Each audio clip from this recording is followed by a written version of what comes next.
अस्सलाम वालेकुम dear students.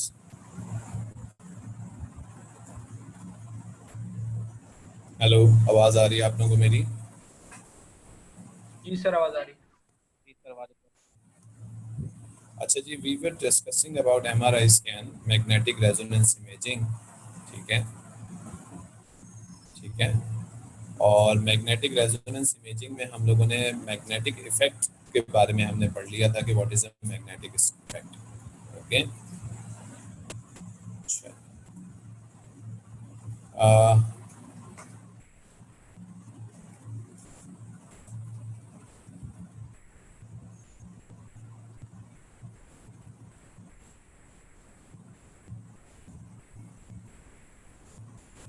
हमारी बॉडी के अंदर छोटे छोटे हम लोगों ने डिस्कस किया था कि हाइड्रोजन एटम्स होते हैं, और हाइड्रोजन एटम का जो न्यूक्लियस होता है उसके पास एक छोटा सा टाइनी सा मैग्नेटिक इफेक्ट होता है।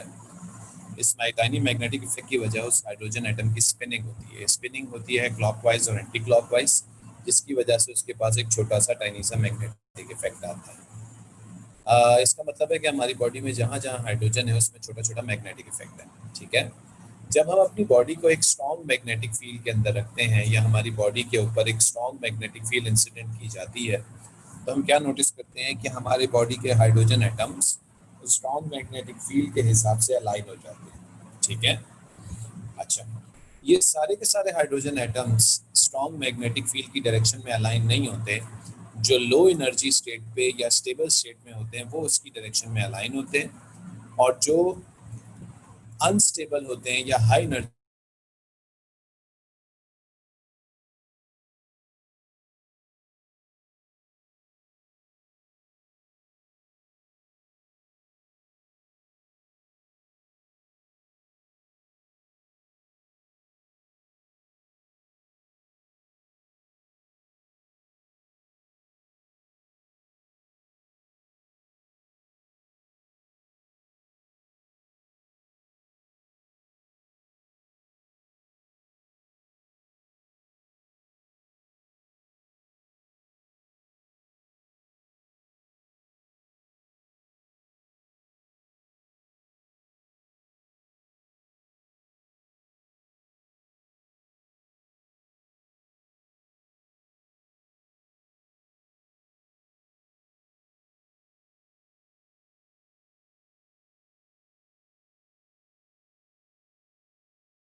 उस ऑसिलेटिंग ऑब्जेक्ट के ऊपर हमने जिस फ्रीक्वेंसी से वो ऑसिलेट कर रहा है उसी फ्रीक्वेंसी की एक वेव हमने इंसिडेंट कर दी, और वेव उस ऑब्जेक्ट को एनर्जी देगी क्योंकि वेव इज सिंपली एनर्जी।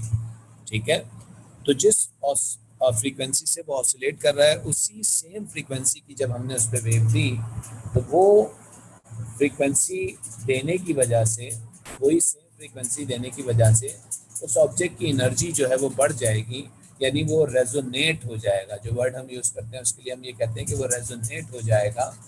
और जब वो रेजो हो जाएगा तो उसकी रेजोनेटिंग एक फ्रीक्वेंसी होती है जो कि ऑब्जेक्ट जिस फ्रीक्वेंसी से ऑसिलेट कर रहा है दैट इज नेचुरल फ्रीक्वेंसी। ठीक है, उसी नेचुरल फ्रीक्वेंसी के बराबर होती है। तो किसी ऑब्जेक्ट के ऊपर उसकी ऑसिलेटिंग या नेचुरल फ्रीक्वेंसी जितनी वेव को इंसिडेंट करना, जिससे उसके अंदर उस वेव की एनर्जी अब्जॉर्ब हो जाए, और उसकी एनर्जी अब्जॉर्ब होने की वजह से उसका एम्पलीट्यूड बढ़ जाए या वो तेज तेज ऑसिलेट करना शुरू कर दे, तो इस इफेक्ट को हम क्या बोलेंगे? रेजोनेंस बोलेंगे। ठीक है, does anyone is having any question in that? Please ask, पूछ लीजिए कि अगर कोई इशू हो रहा है। इसके अंदर रिकॉर्डिंग हो रही है बेटा, आराम बिल्कुल हो रही है, मेरे ख्याल हो रही होती है। हमजा हैं फैसिलिटेटर हमारे, वो बिल्कुल रिकॉर्डिंग कर रहे होते हैं हर चीज़ की। ठीक है, जी, एनी क्वेश्चन इन रेजोनेंस? अच्छा अच्छा, मजे की बात यह है कि ये जिस फ्रीक्वेंसी से प्रोसेस कर रहे होते हैं वो फ्रीक्वेंसी तकरीबन तकरीबन रेडियो वेव्स की फ्रीक्वेंसी के इक्वल होती है। मैं रिपीट करता हूँ, ये जो प्रोटॉन्स प्रोसेस कर रहे हैं, ये हमारे प्रोसेसिंग प्रोटॉन्स थे, अगर आपको याद हो, ये प्रोसेस कर रहे हैं, ठीक है। ये जिस फ्रीक्वेंसी से प्रोसेस कर रहे हैं, ये इनकी प्रोसेसिंग फ्रीक्वेंसी, एंगुलर फ्रीक्वेंसी नहीं, फ्रीक्वेंसी, एंगुलर फ्रीक्वेंसी को यूज़ करके अगर हम फ्रीक्वेंसी निकालें तो वो फ्रीक्वेंसी बिल्कुल रेडियो वेव्स की फ्रीक्वेंसी के बराबर होती है, ठीक है। यानी अगर इन प्रोसेस करते हुए प्रोटॉन्स के ऊपर मैं रेडियो वेव्स, यानी एक बॉडी के प्रोटॉन्स जो हैं वो हाइड्रोजन प्रोटॉन्स जो हैं वो प्रोसेस हो रहे हैं और उस बॉडी के ऊपर एकदम से हमने रेडियो वेव्स फेंक दी, तो एकदम से क्या होगा कि ये सारे के सारे प्रोटॉन्स उन रेडियो वेव्स को अब्जॉर्ब कर लेंगे। जब वो एब्जॉर्ब कर लेंगे तो उनकी एनर्जी जो है वो बढ़ जाएगी। अच्छा, बाय द वे जो हाई एनर्जी स्टेट में है वो तो हाई एनर्जी में ही रहेंगे, ठीक है, उनकी एनर्जी पे कोई फर्क नहीं पड़ेगा, जो हाई है वो हाई रहेंगे।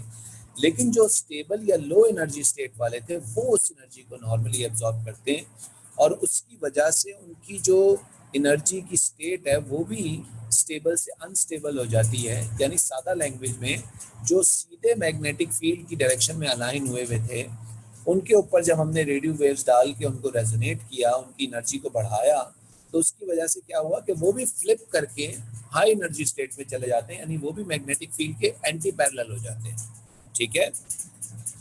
तो this effect is actually known as resonance. और एक और इम्पॉर्टेंट चीज, जब ये फ्लिप होके एंटी पैरेलल हो जाते हैं तो ये सबके सब इन फेज ऑसिलेट कर रहे होते हैं, यानी बिल्कुल एक साथ ऑसिलेट कर रहे होते हैं, ठीक है। तो that is actually known as resonance. If anyone is having any question in that please ask. किसी को कोई प्रॉब्लम है इसके अंदर तो पूछ लीजिए। ये यहाँ पे भी इसमें लिखा हुआ भी है कि जैसे ही अलाइंड हो जाएंगे इसके ऊपर EM radiation, EM stands for electromagnetic radiation, body पे मारी जाती हैं। The frequency of this is RF pulse. RF pulse means radio frequency waves या radio frequency pulses. Radio frequency pulses exactly match करती हैं इस फ्रीक्वेंसी से। This effect, this the nuclei absorb the energy and flip from to high energy state, all processed in phase with each other. This effect is known as resonance, ठीक है जी। तो सारे के सारे प्रोटॉन्स फ्लिप होके वो हो जाते हैं। इसकी एनिमेशन भी इसके अंदर गिवन है, मैं आपको दिखा देता हूँ किस तरीके से वो फ्लिप होके उनके ऊपर हम रेडियो वेव्स मारते हैं तो ये फ्लिप हो जाते हैं, ठीक है। जरा इसको ध्यान से देखिएगा।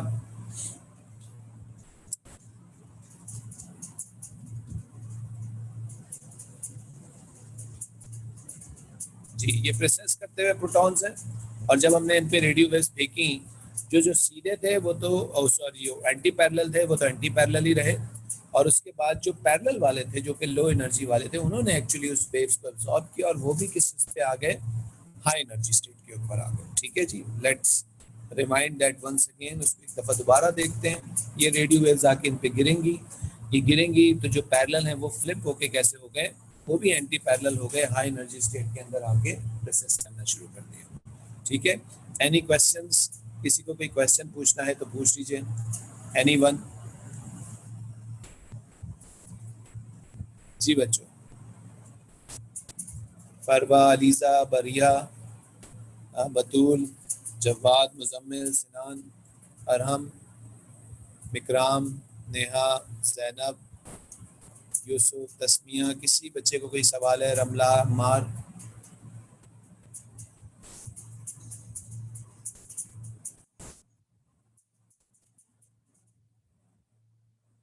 जी, एनी क्वेश्चंस?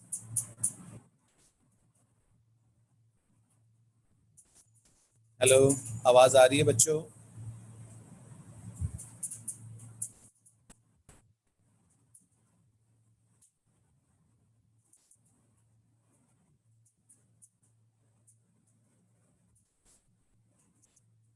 क्या सारे सो गए क्या? सर आ रही है आवाज। तो किसी को कोई क्वेश्चन पूछना है? सुभान?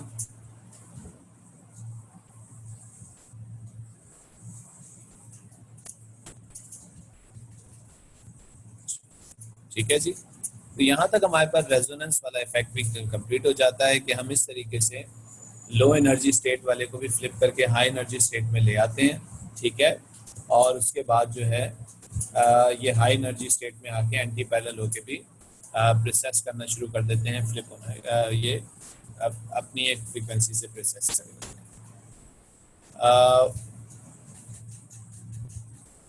RF stands for radio frequency pulses या रेडियो फ्रीक्वेंसी वेव्स। RF का मतलब होता है रेडियो फ्रीक्वेंसी, यानी रेडियो वेव्स की बात कर रहे हैं, ठीक है फिर साहब। Any question else? Anyone else? जी बच्चों।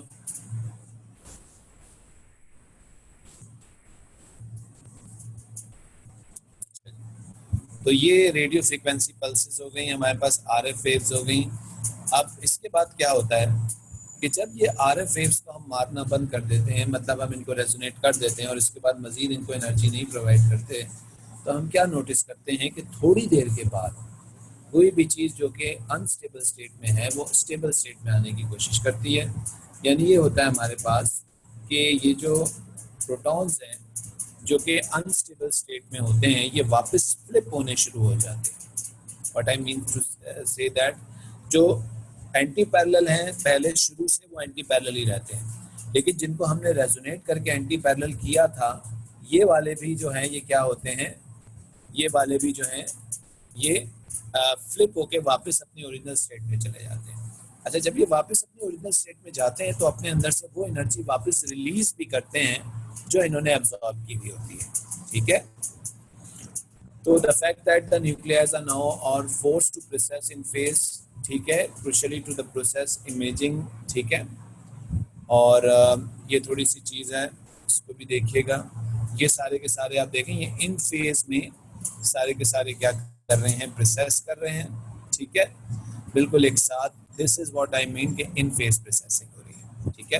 अच्छा जी, अब हमने जब रेडियो वेव्स इन पे मारनी बंद कर दी तो थोड़ी देर के बाद ये प्रोटॉन्स जो हैं ये वापस अपनी ओरिजिनल स्टेट में आते हैं जी। ओरिजिनल स्टेट में वापस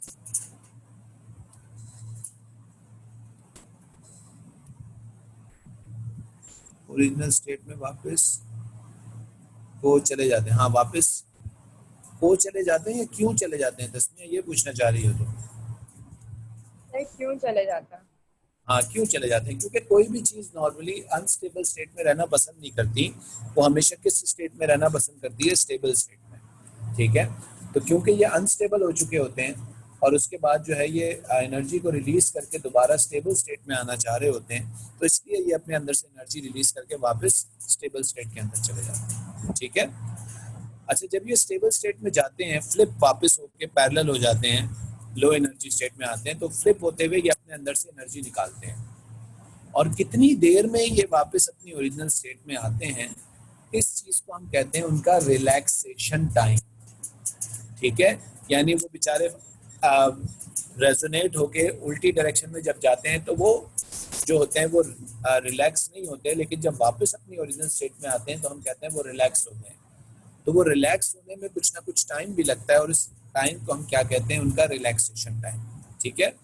इसकी भी एक छोटी सी एनिमेशन है, ये भी देख लीजिएगा, इसी में है। This video I will also share with you, मैं आप लोगों से शेयर भी कर दूंगा इस वीडियो को, लेकिन इसमें कुछ चीज़ें आपके सिलेबस से एक्स्ट्रा भी हैं, ठीक है ना। अच्छा, अब देखिएगा ये प्रोसेस कर रहे हैं और अब इनमें से देखिएगा आहिस्ता आहिस्ता वेव्स निकली, ये देख रहे हैं। एक ने निकाली वो फ्लिप हो गया, वापस हो गया, दूसरे ने निकाली वो भी फ्लिप हो गया, फिर तीसरे ने निकाली। इस तरीके से ये आहिस्ता आहिस्ता आहिस्ता सारे के सारे प्रोटॉन्स वापस अपनी ओरिजिनल स्टेट में जाते हैं और ओरिजिनल स्टेट में जाके क्या हो जाते हैं, अनस्टेबल से स्टेबल हो जाते हैं, ठीक है। और कितनी देर में ये काम करते हैं ये उनका क्या कहलाता है, रिलैक्सेशन टाइम, ठीक है। यानी वापस जो है उल्टी डायरेक्शन में आना, डीफेज हो जाना, इसको हम कहते हैं उनकी रिलैक्सेशन, ठीक है जी। Any question in that, anyone? Sir सब एक टाइम पे नहीं करते क्या? नहीं, एक टाइम पे नहीं करते, कुछ जो है वो देर में करते हैं, कुछ जल्दी करते हैं, ये डिपेंड करता है कि किस किस्म की मीडियम से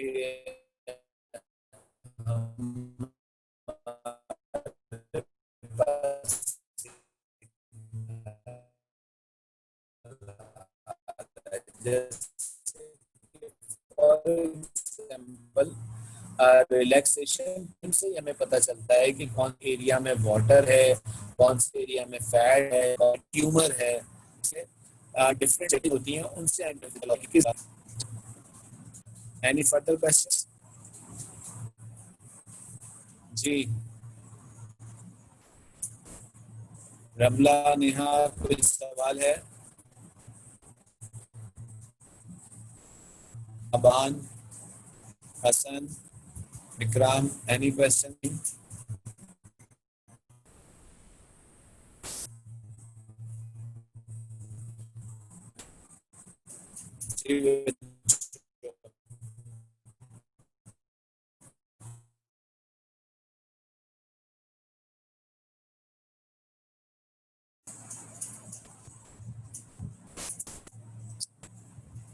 खुदा का जी। अच्छा जी बच्चों, तो हमारे पास ये जो फ्लिप होते हैं वापस अपनी ओरिजिनल स्टेट में आते हैं। उस ओरिजिनल स्टेट में आने के लिए कुछ टाइम लगता है और उस ओरिजिनल स्टेट में आने के लिए टाइम को हम कहते हैं रिलैक्सेशन टाइम। ठीक है। अच्छा, रिलैक्सेशन टाइम डिसाइड करता है कि किस किस्म की जगह से इमेज आ रहा है, यानी किस किस्म के एरिया से हमें सिग्नल मिला है, और वही सिग्नल जो है उससे हम जो पिक्चर बनाते हैं एमआरआई की, उसका कंट्रास्ट डिसाइड होता है। कंट्रास्ट मीन्स ज़्यादा, कंट्रास्ट का मतलब होता है degree of bright blackness and whiteness. ठीक है, ब्लैक एरिया कितना ब्लैक है और वाइट एरिया कितना वाइट है, that is actually known as contrast. ठीक है, तो आपके पास जो बॉडी टिश्यूज होते हैं इनका रिलैक्सेशन टाइम जो होता है वो काफ़ी देर होता है, काफ़ी देर में वो रिलैक्स होते हैं। जब वो काफ़ी देर में रिलैक्स होते हैं तो वहाँ से जो आपके पास इंटेंसिटी वापस आती है सिग्नल की, वो इंटेंसिटी काफ़ी कम होती है, तो उसकी वजह से वो हिस्सा थोड़ा थोड़ा वाइट अपेयर होता है, यानी वहाँ पे कंट्रास्ट कम होता है, वाइटनेस होती है। ठीक है, जबकि फैटी टिश्यूज़ जो हैं, ये फैटी टिश्यूज़ का कंट्रास्ट जो है वहाँ पे थोड़ा ज़्यादा आता है, क्योंकि उनका जो रिलैक्सेशन टाइम है वो बहुत ज़्यादा क्विक होता है, बड़ी जल्दी ये रिलैक्स हो जाते हैं। ठीक है, और इसी वजह से वहाँ पे जो कंट्रास्ट हमें मिलता है, यानी जो हमें इमेज बनता है वहाँ पे, वो थोड़ा डार्क इमेज हमारे पास बनता है। ठीक है, तो दिस इज़ अबाउट कंट्रास्ट। और इसके अलावा जो हमारे कैंसर या ट्यूमर वाले टिश्यूज़ होते हैं उनका रिलैक्सेशन टाइम थोड़ा डिफरेंट होता है, मतलब वो इंटरमीडिएट होता है। ठीक है, मैं आपके सामने स्क्रीन पे एक एमआरआई स्कैन की एक पिक्चर को शेयर कर रहा हूँ, ये देखिएगा।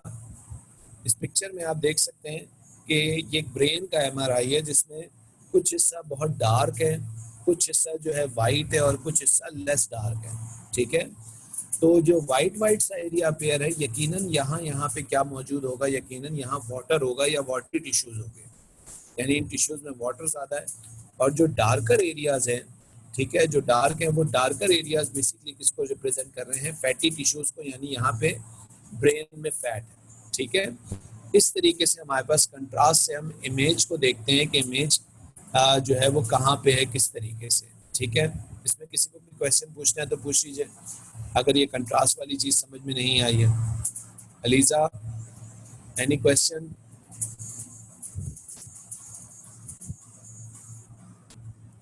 Anyone is having any question?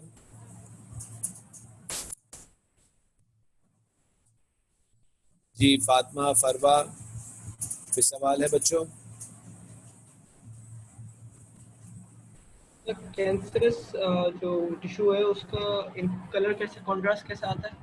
उसका क्रास इंटरमीडिएट हमें मिलेगा, मतलब ना बहुत ज़्यादा डार्क मिलेगा ना बहुत ज़्यादा ब्राइट मिलेगा। ठीक है, तो उससे हमें डिसाइड होगा कि ये कैंसर वाले टिश्यूज है। ठीक है, मैं फिर से रिपीट करता हूँ, मैं दोबारा से दिखाता हूँ आपको ये वीडियो। उसमें आपसे कह रहा है कि जी जो वाटरी टिश्यूज है इनका रिलैक्सेशन टाइम ज़्यादा होता है, तो जिनका रिलैक्सेशन टाइम ज़्यादा होगा, जो जितना ज़्यादा लॉन्गर रिलैक्सेशन टाइम रखेंगे, वहाँ से हमें सिग्नल उतना वीक मिलेगा, यानी वहाँ पे उतनी वाइटनेस आएगी स्क्रीन में, उतना कंट्रास्ट कम आएगा। फैटी टिश्यूज का इंटरमीडिएट जो रिलैक्सेशन टाइम है बहुत शॉर्ट होता है, बहुत जल्दी रिलैक्स कर जाते हैं वो, तो वहां से जो सिग्नल आता है उसकी वजह से स्किन काफी डार्क होती है वहां पे, ठीक है। जबकि कैंसरस टिश्यूज या ट्यूमर्स जो होते हैं उनका इंटरमीडिएट जो है वो रिलैक्सेशन टाइम होता है, ठीक है जी।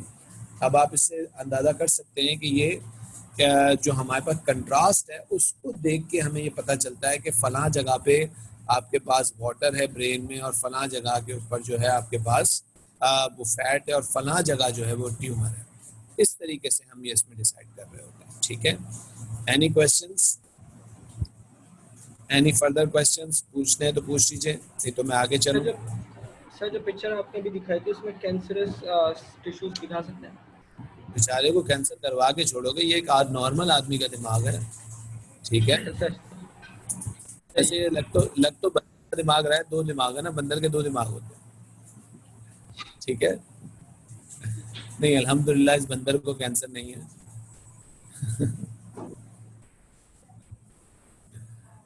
ठीक है भाई।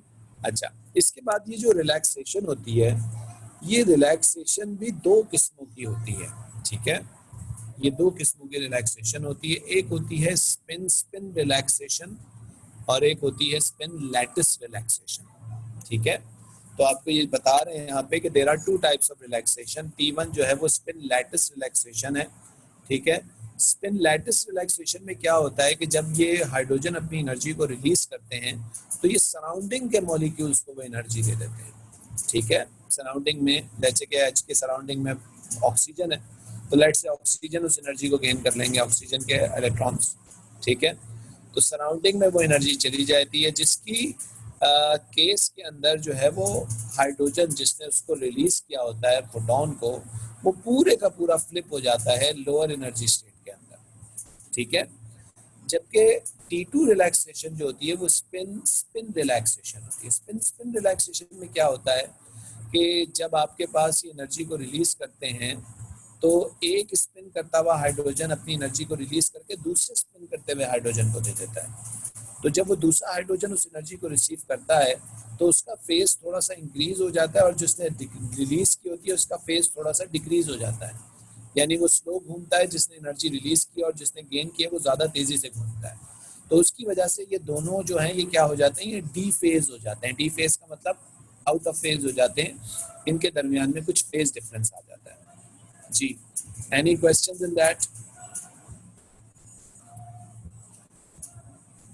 जी बच्चों, किसी को कोई क्वेश्चन इसके अंदर टाइप्स ऑफ रिलैक्सेशन में?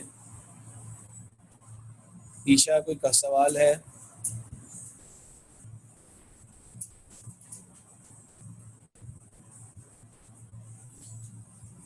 हाँ भाई तैयब, कोई क्वेश्चन है? सुफियान, हसन, सारे ठीक है। मेसम, समी, यूसुफ, कोई क्वेश्चन है बच्चों पूछ लो, ठीक है। अच्छा, तो मजा आ रहा है थ्योरेटिकल टॉपिक पढ़ने में आप लोगों को?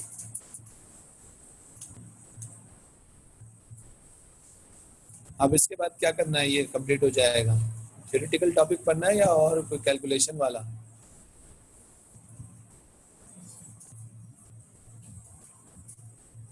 नहीं आ रहा ना, देखा, मुझे भी पता था ना। थ्योरेटिकल टॉपिक बोर हो जाता है यार बंदा बहुत पढ़ पढ़। खैर,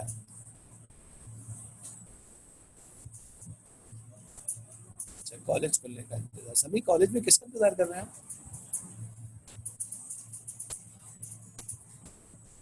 अच्छा कॉलेज खुलने का इंतजार कर रहे हैं, अच्छा मेरा इंतजार। ओ आई लव यू सभी। अच्छा अच्छा भाई, यहाँ तक हो गई हमारे पास स्पिन रिलैक्सेशन और स्पिन लैटिस रिलैक्सेशन, ठीक है बच्चों।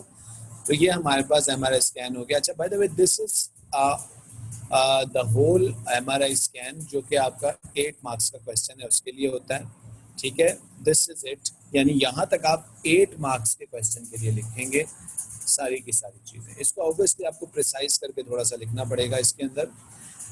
अच्छा, इसके बाद एक इम्पॉर्टेंट चीज़ ये है कि कभी कभार एक और किस्म का सवाल भी हमारे स्कैन में किया जाता है, ठीक है।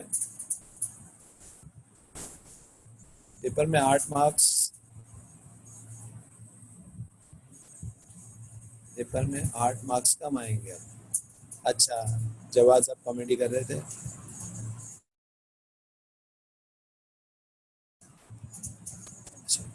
तो एक क्वेश्चन तो ये हमारा स्कैन का इस तरीके से आता है, मैं आपको दिखाता हूँ स्क्रीन के ऊपर। ये क्वेश्चन है, 8 मार्क्स का क्वेश्चन है, ठीक है ना। अच्छा, sometimes they ask another type of question, एक और भी क्वेश्चन इसका करते हैं, और वो क्वेश्चन होता है, let me show you this one. A person is being investigated using a magnetic resonance MR scanner. This technique involved two superimposed magnetic fields. Describe the function of these two fields. ठीक है, तो actually में MRI scan में हमने ये पढ़ा था कि जो मैग्नेटिक फील्ड लगती है वो सारे के सारे हाइड्रोजन्स को अलाइन करती है, ठीक है। लेकिन एक्चुअली में MRI स्कैनर में एक नहीं बल्कि 2 किस्म की मैग्नेटिक फील्ड्स का इस्तेमाल किया जाता है, ठीक है। जैसे कि फॉर एग्जांपल हमने एक बॉडी का MRI करना है, तो उस बॉडी को हमने MRI स्कैन की मशीन में डाल दिया, और हमने उस पूरी बॉडी का MRI नहीं करना, हमने सिर्फ ब्रेन का MRI करना है, ठीक है। लेकिन बॉडी के तो तमाम के तमाम हाइड्रोजन एटम्स जो हैं वो मैग्नेटिक फील्ड में अलाइन हो जाएंगे और रेजोनेट हो जाएंगे, ठीक है। तो हमें तो पूरे की पूरी बॉडी का इमेज मिलेगा, जबकि हमें सिर्फ इसका इमेज चाहिए, ब्रेन का इमेज चाहिए। तो अगर हमें सिर्फ ब्रेन का इमेज निकालना है तो हम ब्रेन के पार्टिकल्स को सिर्फ रेजोनेट करना चाहेंगे और बाकी वाले हाइड्रोजन्स को रेजोनेट नहीं करना चाहेंगे, ठीक है। तो ये कैसे होगा, ये किस तरीके से हम कहेंगे। और बाय द वे इस चीज़ को हम कहते हैं लोकलाइजिंग द बॉडी पार्ट, यानी हम किसी बॉडी को लोकलाइज कैसे करेंगे, उस बॉडी पार्ट को किस तरीके से हम उसी पर्टिकुलर एरिया का इमेज निकालेंगे। सो ठीक है, तो नेक्स्ट थिंग, यूजेस ऑफ, एक हेडिंग आप लोग लगाएंगे, uses of 2 magnetic fields in magnetic resonance imaging, ठीक है। Use of 2 magnetic fields in magnetic resonance imaging, और ये सुपरपोज्ड हुई भी होती हैं एक्चुअली में, एक दूसरे में इनकी एडिशन हुई भी होती है, ओके जी। इसमें आप लिखिएगा the 2 magnetic fields used in MRI scan, the 2 magnetic fields used in MRI scan, the 2 magnetic fields used in MRI scan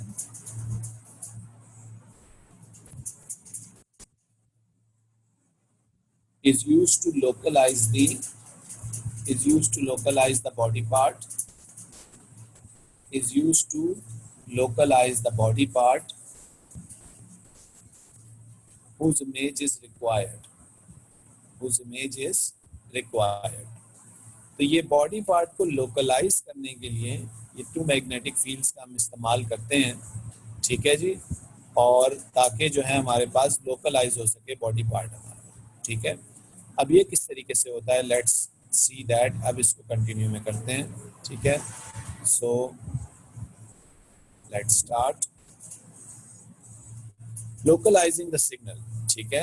अच्छा, जो एक मैग्नेटिक फील्ड है B0, that is external magnetic field या ओरिजिनल मैग्नेटिक फील्ड, और जो दूसरी magnetic field है उस मैग्नेटिक फील्ड को हम कहते हैं gradient magnetic field.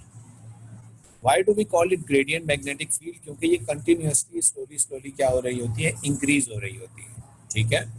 In order to image one slice of the body we use gradient magnetic field। अच्छा, स्लाइस का क्या मतलब है कि हम बॉडी को इमेजिनरीली स्लाइसेस के अंदर छोटे छोटे पीसेस में डिवाइड करते हैं। हम कहते हैं कि जी चेस्ट एक स्लाइस है, ब्रेन एक स्लाइस है, आपकी लेग्स एक स्लाइस है, इस तरीके से हमने उसको स्लाइसेस के अंदर डिवाइड कर लिया। अब हमने सिर्फ ब्रेन के स्लाइस का MRI निकालना है, तो हम उसको उस पर्टिकुलर एरिया को रेजोनेट करके उससे इमेज निकालेंगे, ठीक है। These magnets smoothly increases strength of the external magnetic field across the length and width of the body because the field strength is differ at different parts, so the frequency of processing will be different, ठीक है।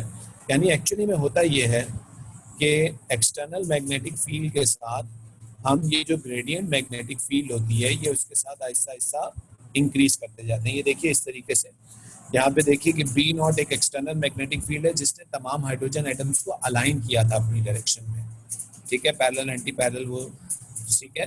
उसके बाद ये gradient magnetic field Aahista Aahista पैर से sir तक increase करती जा रही है। जैसे आप इमेजिन कर सकते हैं कि बी नॉट है 1, ठीक है, पैर के ऊपर जो है बी, जो दूसरा बी है ग्रेडियंट, उसकी वैल्यू है 0, फिर उससे थोड़ा सा ऊपर आए तो वो 0.1 हुई, फिर 0.2 हुई, 0.3 हुई, 0.4 हुई।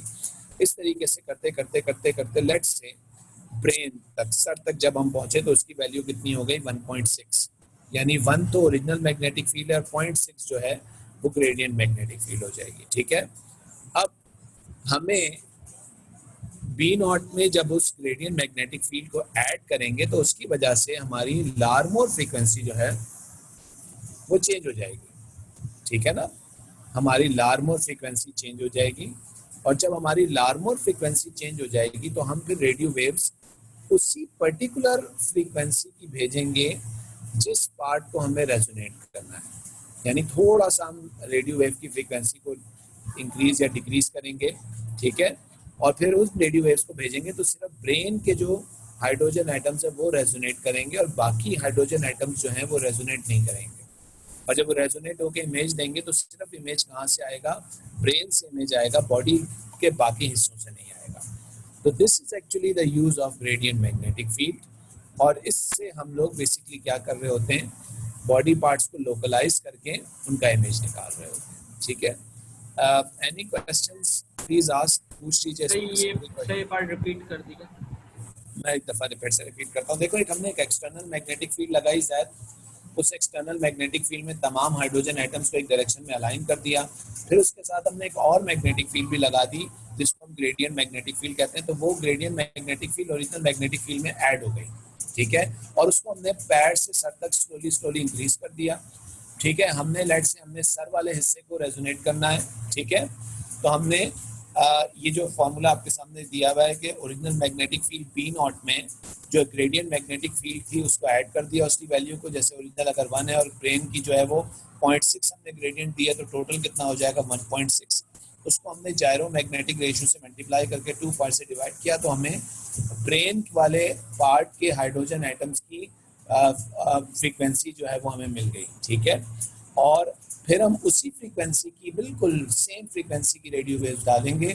ठीक है, रेडियो वेव्स की भी थोड़ी ऊपर नीचे वैल्यू हो सकती है, तो रेडियो पल्सेस या रेडियो वेव्स हम देंगे तो जिससे सिर्फ ब्रेन के एटम्स जो हैं वो जो है हाइड्रोजन एटम्स वो रेजोनेट होंगे और सिर्फ उस हिस्से से जो है वो हमारी बॉडी का इमेज डेवलप होगा, बाकी जगहों का इमेज नहीं बनेगा। ठीक है, तो this is how we use the gradient magnetic field to localize the body part. Any questions, any further questions?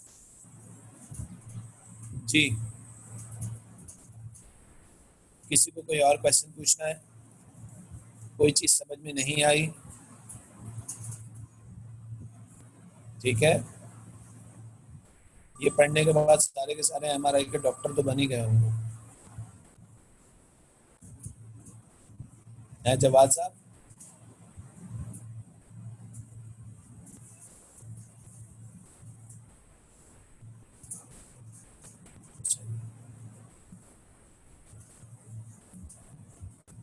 जी बच्चों, any questions, any further questions? किसी को कुछ पूछना है तो पूछ लीजिए। गायरोमैग्नेटिक रेशियो क्या है? जायरोमैग्नेटिक रेशियो बेटा हमारे पास ये हमारी मैग्नेटिक फील्ड का एक रेशियो होता है। ठीक है, जो प्रोटॉन्स के लिए हमने इसकी वैल्यू डिस्कस की थी प्रीवियस क्लास के अंदर, याद है? वैल्यू रिपीट कर देना। इसकी वैल्यू हमारे पास गिवन होती है वैसे 2.68 into 10 to the power 8 होती है। ठीक है, क्वेश्चन में आपको दी जाती है। ठीक है भाई, अच्छा जी, ये जो वीडियोस हैं ये मैं आप लोगों से शेयर कर दूंगा, ये दोनों वीडियोस। ठीक है, लेकिन इसमें बहुत सारी चीज़ें एडिशनल है, जैसे कि इसमें आपको आगे आप जब जाएंगे तो आपको जो है वो क्या नाम है इसका, ये टाइप ऑफ कॉइल्स भी मिलेंगी कि इसमें किस तरीके का 3 डायमेंशनल इमेज होता है हमारे पास, ये सारी चीज़ें जो हैं। और ये आपकी एमआरआई मशीन होती है, main magnetic field, but this is not part of our syllabus, हमारे सिलेबस का हिस्सा नहीं है। हाँ, बस एक चीज़ आप लोग, ये भी वैसे हिस्सा नहीं है लेकिन फिर भी एहतियातन, ठीक है, एहतियातन आप लोग एक काम ये कीजिएगा कि वीडियोस के बिल्कुल एंड में एमआरआई स्कैन के एडवांटेजेस और डिसएडवांटेजेस दिए हुए, तो ये आप लोग कर लीजिएगा। अच्छा, पहले भी मैं एडवांटेजेस को पढ़ भी देता हूँ। इनका एडवांटेजेस ये होते हैं कि ये इनकी कोई आयनाइजिंग इफेक्ट नहीं होती, जबकि एक्सरेज जो हमारी बॉडी में जब हम उनसे इमेज लेते हैं तो वो हमारी बॉडी के एटम्स को आयनाइज करते हैं, जिसकी वजह से कैंसर होने के बहुत से चांसेस होते हैं। तो इनके कोई आयनाइजिंग इफेक्ट नहीं होते क्योंकि रेडियो वेव्स बहुत ही लेस एनर्जेटिक वेव्स हैं एक्सरे के मुकाबले में, तो बॉडी में कोई इशू नहीं क्रिएट करती। ठीक है, इसका कोई मूविंग मैकेनिज्म नहीं होता, जैसे कि अल्ट्रासाउंड में एक प्रोब को जो है वो बॉडी पे चलाया जाता है, मूव किया जाता है, तो इसका कोई मूविंग मैकेनिज्म नहीं होता। आदमी बस सीधा सीधा लेट जाता है और उसका एमआरआई हो जाता है, वो भी बाहर निकल आता है। ठीक है, नॉन इन्वेसिव मेथड, इन्वेसिव का मतलब होता है काटना पीटना चीर फाड़ करना, लेकिन ये नॉन इन्वेसिव मेथड है, यानी बगैर काटे पीटे हमें बॉडी का अंदर का इंटरनल स्ट्रक्चर मिल जाता है। There are no side effects, इसके कोई साइड इफेक्ट्स नहीं होते। ठीक है, एमआरआई गिव बेटर कंट्रास्ट, आपके सॉफ्ट टिश्यूज का बहुत बेहतर कंट्रास्ट देता है, लेकिन हड्डियों का अच्छा इमेज नहीं देता, वो एक्सरेज या सीटी स्कैन से आता है। यानी अगर आपको स्कल का एमआरआई करना है तो वो सही नहीं आएगा, लेकिन ब्रेन का एमआरआई अच्छा आएगा। Computer image can show any section in any plane, computer से आप इमेज को किसी भी सेक्शन में देख सकते हैं। बाय द वे उस इमेज को आप मैग्नीफाई भी कर सकते हैं, उसमें डिटेल भी आप ऐड कर सकते हैं कि फला जगह ट्यूमर है, इसकी एज ट्यूमर की ये है, फला डेट के बाद ये ट्यूमर इतना बढ़ जाएगा या कम हो जाएगा, इस तरह की डिटेल्स भी आप कंप्यूटर के थ्रू ऐड कर सकते हैं। और bye the way MRI scan के लिए एक बहुत पावरफुल कंप्यूटर की हमें ज़रूरत होती है, जिसके थ्रू जो है फिर हमारे पास इसकी इमेजेस डेवलप होते हैं। ठीक है, तो ये बाय द वे हमारे पास एडवांटेजेस होते हैं एमआरआई स्कैन के, और इस एमआरआई स्कैन के हमारे पास कुछ डिसएडवांटेज भी होते हैं। ठीक है, और डिसएडवांटेजेस, इसका सबसे बड़ा डिसएडवांटेज क्या है कि अगर किसी पेशेंट के बॉडी में कोई मेटल की पिन्स, सर्जिकल पिन्स हो गई, या लेट से एक आदमी की हार्ट टूटा हुआ है और उसके हाथ में रॉड लगा हुआ है, या उसका दिल सही से धड़कता नहीं है और उसको दिल को चलाने के लिए पेस मेकर लगाया गया है, तो ऐसे लोग एमआरआई स्कैन मशीन या एमआरआई नहीं करवा सकते। They can not do MRI scan, क्योंकि वो फिर हड्डी में अगर वो रॉड लगी होगी किसी की बॉडी में तो वो रॉड ही जाके ऊपर चिपक जाएगी, और अगर पेस मेकर है तो वो मैग्नेटिक इफेक्ट की वजह से पेस मेकर ख़राब हो जाएगा और उसका दिल सही से जो है वो भी हार्ट बीट नहीं होगी, तो वो मर ही सकता है बेचारा एमआरआई के अंदर। तो ऐसे पेशेंट्स जो हैं वो एमआरआई स्कैन नहीं करवा सकते। ठीक है, और इसके अलावा जो है एमआरआई जिस रूम में किया जाता है उस रूम को मैग्नेटिक फील्ड से शील्ड किया जाता है, यानी उस रूम में ना एमआरआई की मैग्नेटिक फील्ड बाहर जानी चाहिए, ना बाहर की मैग्नेटिक फील्ड उस रूम में आनी चाहिए। ठीक है, और थर्ड सबसे बड़ा जो आपके पास डिसएडवांटेज है कि ये बोन्स का, जैसे मैंने आपको बताया कि अगर आपको स्कल का इमेज चाहिए तो सीटी स्कैन कीजिए। ठीक है, और अगर आपको ब्रेन का करना है, सॉफ्ट टिश्यूज का लेना है तो एमआरआई कीजिए। बाय द वे इसका एक और डिसएडवांटेज भी हो सकता है कि ये एक्सपेंसिव होता है, MRI is very expensive compare to ultrasound. Ultrasound 200-300 रुपये में हो जाता है, एक्सरेज भी सस्ते में हो जाते हैं, लेकिन MRI scan is very expensive. ये मतलब तकरीबन 5 से लेकर 10,000 तक का एमआरआई होता है। कभी किसी ने करवाया एमआरआई या किसी के घर में किसी का हुआ है एमआरआई स्कैन? जी, मेरे ख्याल है बच्चे सो गए सारे।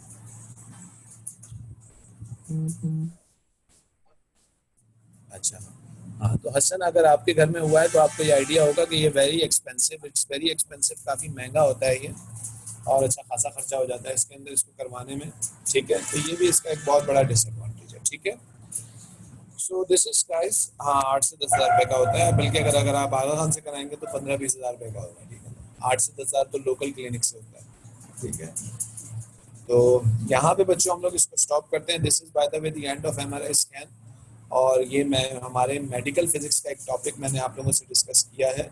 ठीक है, और इसके बाद जो है नेक्स्ट जो भी टॉपिक है आप लोग मुझे बता दीजिएगा, जो आप लोगों ने स्टडी करना है, थ्योरेटिकल पढ़ना है, और या कोई दोबारा से कैलकुलेशन टॉपिक करना है, जो भी आप लोग कहेंगे उसके हिसाब से हम करेंगे। ठीक है, चलें, ओके बच्चों, अल्लाह हाफिज़।